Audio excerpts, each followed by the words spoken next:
শোন, তোর তেমন কোনো কাজ নেই, কচি করে আমার একটা কাজ করে দে তো ভাই। আমার জন্য সামনের দোকান থেকে দুটো সিগারেট নিবি আর তোর জন্য 1 টাকার বিড়ি নিবি। যা জানিয়া কি হলো? ওরে ওরে ও বাবা, ও বাবা, আমি কি করলাম? আমি কি করলাম? আমি তো একটা ও বাবা। কি বললি? তোর জন্য সিগারেট নিয়ে আসবো? আমার বাড়িতে চা নিয়ে আসার একটা লোক আর চা দেওয়ার আর একটা লোক, আর আমি তোর জন্য সিগারেট নিয়ে আসবো? হ্যাঁ, ও বাবা, আমি আমেরিকান কফি খাবো, ব্ল্যাক কফি না ফিল্টার কফি আমি নিজেও জানি না, তাই আমার জন্য এই গোটা কফি শপটা বসিয়ে রেখেছি।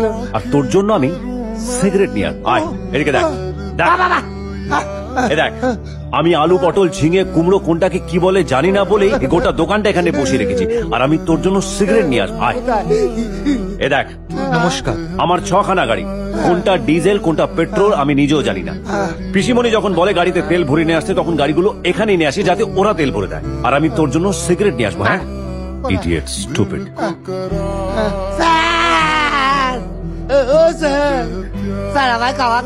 আপনি কেন কষ্ট করছেন? আমাদের এতগুলো লোক রয়েছে।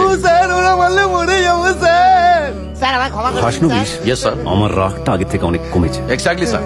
আগে আপনি ছিলেন আমজাদ খান, এখন হয়েছেন আপনি ছবি বিশ্বাস। মানে আগে আপনার কথা কম ছিল, গুলি বেশি ছিল, আর এখন গুলি কম, গুলিস্তা বেশি। সরি স্যার, এইটুকুই বলার ছিল। ওকে কিছু টাকা দিয়ে বিদায় করো, অনেক মার খেয়ে যাবে। Okay sir. কত দেব? পুরোটা দিয়ে দাও। স্যার সামলাতে পারবে না, 10 লক্ষ টাকা আছে। Sorry sir. স্যার, এ তো আমার পুরো কচি করে লাইফটাই সেটে গেল sir. Thank you sir, thank you, thank you.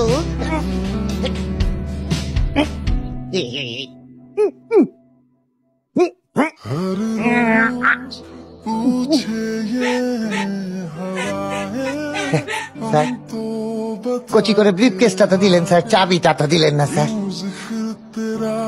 হাসনুবিশ, তুমি ঠিকই বলেছিলে, 10 লাখ টাকাও সামলাতে পারবে না।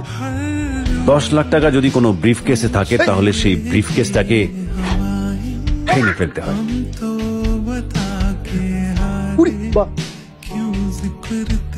হাজার? হ্যাঁ হাজার। ওইটা নিয়ে চলে যাও, না হলে ছিপ নিয়ে গেল কোলা ব্যাঙে, মাছ নিয়ে গেল চিলে। যাও। ঠিক আছে স্যার।